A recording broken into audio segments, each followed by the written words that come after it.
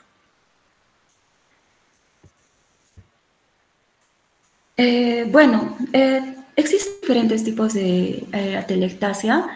Según el mecanismo de producción, va a haber una atelectasia obstructiva, que como ya dijimos anteriormente, por causas intrínsecas, como son tapones mucosos, o tumores, o por causas extrínsecas, ¿no? Como son adenopatías, tumores o extrabronquiales. En el caso de una atelectasia pasiva, pues esta se va a dar debido a que en la pleura va a haber un contenido tanto de aire como en un neumotórax, o líquido como en el caso de un derrame pleural, lo cual va a producir el colapso pulmonar. En el caso de un proceso cicatricial, pues esta va a ser como una secuela de una tuberculosis o fibrosis pulmonar que también va a producir una atelectasia. En el caso de una atelectasia adhesiva, pues esta va a ser por una disminución del surfactante, el cual un surfactante lo que va a hacer es, ¿no? Como sabemos, va a reducir la tensión superficial en la interfaz entre el aire y el líquido, lo cual va a evitar el colapso pulmonar, pero como en este caso va a haber una disminución de estos surfactantes, pues va a producir una atelectasia. Según el volumen pulmonar comprometido, pues según la atelectasia va a haber una disminución del volumen del hemitórax afectado, va a haber una elevación del diafragma, va a haber un desplazamiento hacia el lado afectado del mediastino y también va a haber una elevación de las cisuras, va a haber una hiperinsuflación compensadora homolateral o contralateral y va a retraerse las costillas, ¿no? En cuanto a su sintomatología, los pacientes pueden ser asintomáticos, como también pueden presentar síntomas. En este caso va a presentar disnea, tos o dolor torácico, entre otros. Ahora, si la sintomatología es rápida, pues va a haber en este caso va a ser en atelectasias posoperatorias, o en el caso de que sufra de tapón mucoso o cuerpos extraños. Cuando la sintomatología va a ser lenta, pues estas se van a dar en caso de estenosis neoplásicas, o si esta sintomatología va a ser como una obstrucción gradual, va a faltar los síntomas anteriores que les acabo de mencionar, salvo estos pacientes van a presentar, ¿no? Disneas en diferentes grados, y en una atelectasia aguda, pues el dolor se va a presentar en el lado lesionado, va a haber disnea, fiebre, taquicardia, insuficiencia respiratoria, así como cianosis y una descompensación hemodinámica por la hipoxemia, y si este bronquio va a estar obstruido y se va a hacer grande, ¿no? La obstrucción. En cuanto a las complicaciones clínicas, los pacientes van a presentar hipoxia e insuficiencia respiratoria. ¿Por qué la hipoxia y la insuficiencia respiratoria? ¿No? Como va a haber un colapso a nivel pulmonar, pues no va a haber un intercambio de gases de forma adecuada, y por tanto también va a haber una insuficiencia respiratoria, lo cual va a afectar también a nivel de todo el cuerpo, ¿no? Entonces, por eso es que van a sufrir insuficiencia respiratoria. En cuanto a la neumonía, un carcinoma broncogénico por obstrucción también va a hacer que se colapse el pulmón, por lo tanto va a haber un aumento en cuanto a las secreciones, esto va a ser un foco de infección y lo cual va a pasar a una neumonía, ¿no? En cuanto a una crisis asmática, pues pacientes que ya son asmáticos y desde ya presentan una atelectasia, ya sea por un tapón mucoso, pues estos van a agravarse y van a pasar a una crisis asmática.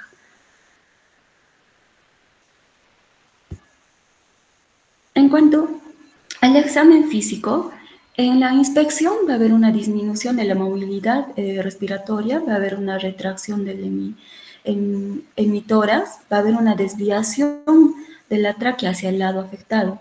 En la palpación, en estos pacientes va a haber una disminución o abolición de las vibraciones vocales. En la percusión, estas se van a percutir o va a ser mate. En la auscultación, pues estos van a presentar un murmullo vesicular abolido. Y en cuanto al diagnóstico por imágenes, pues como estamos viendo en esta imagen, en la radiografía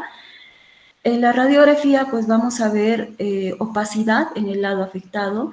Como dijimos, ¿no? Va a haber una elevación del diafragma, el mediastino también se va a desviar hacia el lado afectado. En cuanto a la tomografía, pues estos también se van a presentar, ¿no? Con opacidad del pulmón afectado, y también se va a poder ver la causa de la obstrucción, ya sea un tapón mucoso, un carcinoma. En cuanto a la broncoscopía, lo mismo, ¿no? Se va a ver el pulmón colapsado, también se va a poder ver la causa de esta obstrucción y nos va a permitir su biopsia. Doctor, eso sería todo de mi tema.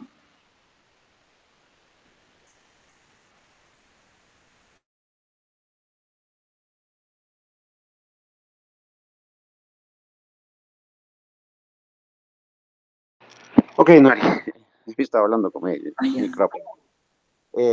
Bien, em, vamos a, como les vuelvo a decir, ampliar en la clase presencial. Hay que recordar que la atelectasia, como les vuelvo a decir, es la pérdida del espacio aéreo.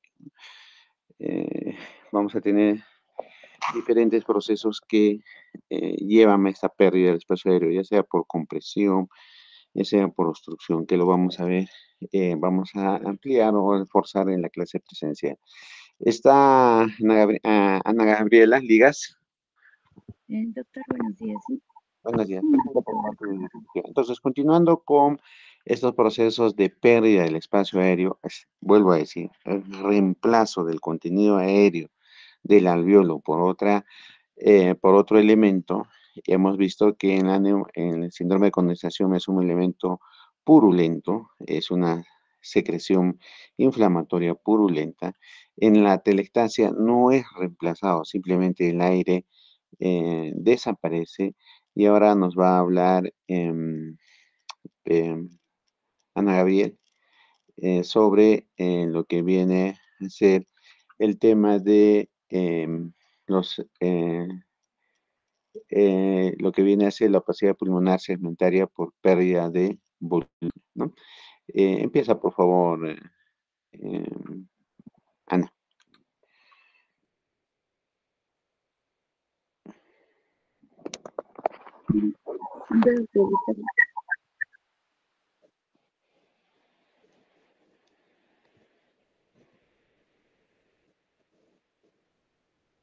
Ya. Bueno, buenos días, doctor y compañeros. El tema que voy a tocar va a ser de opacidad pulmonar segmentaria y pérdida de volumen. Para poder hablar un poco de este tema, vamos a tomar en cuenta lo que son los reparos o reseña anatómica. En este caso, tomando en cuenta lo que es, vamos a iniciar con la tráquea. Vamos a ver que este se va a dividir en dos. Tenemos el bronquio principal izquierdo, el bronquio principal derecho. Tenemos los bronquios secundarios o lobares que van a ser importantes. Tenemos los bronquios segmentarios terciarios. Entonces, más adelante vamos a ver imágenes donde van a ser importantes tomar en cuenta. Por ejemplo, acá vemos también lo que son los lóbulos pulmonares. En este caso tenemos el pulmón derecho, el pulmón izquierdo. En el caso del pulmón derecho vamos a ver el lóbulo superior, tenemos el lóbulo medio y el lóbulo inferior. En el pulmón izquierdo, el lóbulo superior y el lóbulo inferior. Acá también tenemos que tener en cuenta lo que son las cisuras. Y aparte de esto, también los segmentos de cada uno de estos lóbulos. Por ejemplo, tenemos el pulmón derecho. En el pulmón derecho vamos a tener el lóbulo superior, el cual se va a dividir en un segmento apical, un segmento posterior y un segmento anterior. De la misma forma, en el lóbulo medio tenemos un segmento mediano o medial y un segmento lateral. En el lóbulo inferior tenemos el segmento superior o apical y también el segmento basal lateral y el basal anterior. Este desde una cara externa. Ahora, tenemos en el lado derecho el pulmón izquierdo, en la imagen derecha, el pulmón izquierdo, donde tenemos dos lóbulos, ¿no? El lóbulo superior e inferior. En el caso del lóbulo superior, tenemos el segmento apical posterior, el segmento anterior y el segmento superior e inferior. Y en el lóbulo inferior tenemos el segmento superior, basal lateral y el basal anterior, desde una cara externa. Entonces, tenemos que tomar en cuenta lo que son los lóbulos para poder hablar de una opacidad segmentaria. Vamos a tomar en cuenta lo que son los segmentos. Ahora, hablando específicamente de la opacidad pulmonar segmentaria, vamos a ver que este va a ser un término muy importante que se va a referir a un área pulmonar en el cual va a aparecer opaca, como el mismo nombre lo dice, o en este caso denso. Y esto se va a poder ver en la radiografía. Vamos a ver cuáles pueden ser las causas que puede condicionar a esta opacidad. Esto se puede dar por aquellas afectaciones que van a ser exactamente en aquellos segmentos pulmonares, o sea, pérdida de volumen. ¿Y en qué patologías o qué afectaciones se puede dar? Esto se puede dar, como ya hemos visto en las exposiciones, en atelectasia, se puede dar en consolidación, también se puede dar por presencia de fluidos y en algunos otros casos también por tumores. Adicional a este, se puede dar por cuerpo extraño en caso de obstrucción o taponamiento en cuerpo extraño, o también se puede dar en derrame pleural también. Entonces, ¿qué es lo que vamos a ver? Ana, ¿puedes prender tu cámara, por favor? Sí, está prendido, doctor. Ok, ya. Continúa, por favor. Ya, doctor, muchas gracias. Bueno, como decía, vamos a verlo en atelectasia, tenemos en consolidación. Ahora, como se puede ver en la imagen, tenemos que tomar en cuenta lo que es una radiografía normal para que posteriormente podamos ver las variantes y la diferenciación que esta se puede dar. En esta imagen, como podemos ver, va a ser una radiografía normal, donde se puede observar todos los reparos de forma simétrica. Vemos también el corazón, vamos a ver el borde cardíaco, tenemos también lo que es el hemidiafragma. Entonces, todas estas variantes las vamos a ver más adelante, pero con patología. Ahora, vamos a ver la afectación del lóbulo superior derecho. Hablando específicamente de la atelectasia, vamos a tener signos importantes como vemos en el cuadro. Este cuadro va a ser muy importante ya que nos va a evidenciar estos signos que se va a ver en la radiografía para poder identificar una atelectasia. Vemos el desplazamiento de la cisura mayor o menor, por eso tomaba en cuenta lo importante que son las cisuras. Ahora, vamos a ver también el incremento de la densidad en la porción atelectásica del pulmón, desplazamiento de las estructuras móviles del tórax, es decir, el corazón o la tráquea se van a desplazar, también el hemidiafragma. Tenemos la hiperinsuflación compensadora de los segmentos o lóbulos ipsilaterales no afectados o del pulmón contralateral. Entonces, en cada una de estas imágenes vamos a ver cada una de estas características. Vemos en la primera imagen que es la afectación del lóbulo superior derecho, donde esta atelectasia se va a dar por un adenoma intrabronquial y como se puede ver en la imagen, como podemos ver aquí, vamos a tener la cisura menor que se va a desplazar superiormente y este desplazamiento va a ser hacia la derecha. Ahora, tenemos también en la afectación del lóbulo superior izquierdo. En este caso, vamos a ver que esta afectación se va a dar por el carcinoma de pulmón y tenemos el arco aórtico claramente visible, ¿no?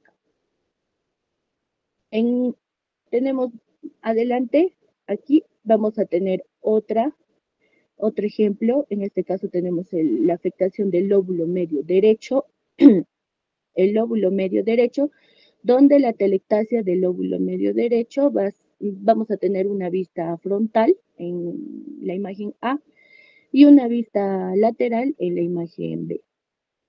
Vamos a ver que acá se va a mostrar un incremento de la densidad, la flecha, como podemos ver acá, la flecha blanca, el borramiento del borde derecho normal del corazón, aquí, como se puede observar, y también vamos a ver la cisura menor desplazable hacia abajo. Esto se va a ver acá. Y también vamos a ver una cisura mayor ligeramente hacia arriba. Algo importante que también tenemos que ver aquí, siempre van a ser los hemidiafragmas, ¿no? En este caso está normal.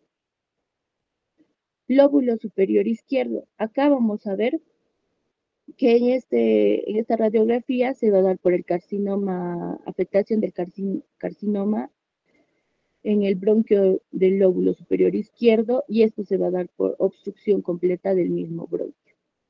Como se puede ver claramente, acá vamos a ver que el hemidiafragma, que es uno de los signos que tenemos que ver, está a la misma altura. Y eso no se debe de dar, ¿no? El derecho está a una altura superior a diferencia del izquierdo. Ahora también vamos a ver una masa con densidad de tejido blando, como se puede ver. Y tenemos en la segunda imagen lo que es atelectasia delimitado por cintura mayor estirada hacia adelante. Acá, ahí se puede observar. Ahora, en el pulmón izquierdo, afectación netamente, ya no vamos a hablar solo de lóbulos. En este caso va a ser la afectación del hemitórax completo izquierdo. En este caso, como se puede ver, no vamos a ver el reborde o el borde cardíaco, como se puede ver aquí, no se observa. Vamos a ver la opacidad completa y también vamos a ver que vamos a tener un desplazamiento hacia la zona afectada, como se puede ver mediante la sonda, que es una referencia que nos da el libro. Y en el pulmón derecho, de la misma forma, ¿no? Afectación total del pulmón derecho. En este caso vamos a ver la atelectasia del pulmón derecho, opacificación completa de todo lo que es el hemitórax. Y acá también se puede observar lo que es el desplazamiento de la tráquea hacia el lado de la atelectasia. Tenemos también el borde izquierdo del corazón desplazado como se puede ver aquí. Y esto se va a dar por metástasis endobronquial en el bronquio principal derecho por cáncer mamario izquierdo. Entonces tenemos que tomar en cuenta todas estas características. Estos son algunos de los ejemplos donde tenemos que tomar en cuenta los signos de atelectasia. Primero, el desplazamiento de la cisura lobar.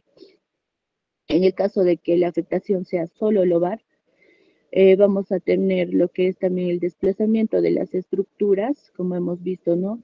En el caso del hemidiafragma, a qué distancia están, si están a la misma distancia.